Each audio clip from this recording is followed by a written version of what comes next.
अस्सलाम वालेकुम। SM news के साथ मैं हूं मुकद्दर रज़ा। SM न्यूज़ स्टूडियो में खुशामदीद। खबरों का सिलसिला बढ़ाते हुए हम शामिल करते हैं भवाना से। असिस्टेंट कमिश्नर भवाना मैडम इकराम मुस्तफ़ा की हदायत पर नायब तहसीलदार चौधरी मोहम्मद अशरफ रजूका की बड़ी कार्रवाई से भवाना में गंदम स्मगल करने की कोशिश नाकाम बना दी गई। इसी हवाले से अपडेट कर रहे हैं SM न्यूज़ के नुमाइंदे मोहम्मद अफजल रुमाना। जी अफजल, आगाह कीजिएगा इस हवाले से।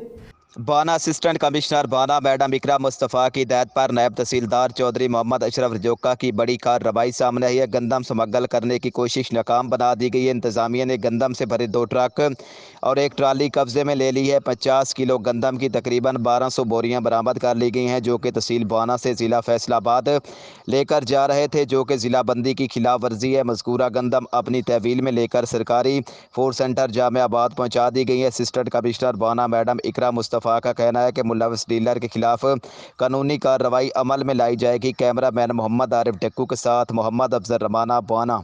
बहुत शुक्रिया अफजल, तफसीलात से आगाह करने के लिए। अब तक के लिए इतना ही। मजीद खबरों के लिए देखते रहिए SM न्यूज़।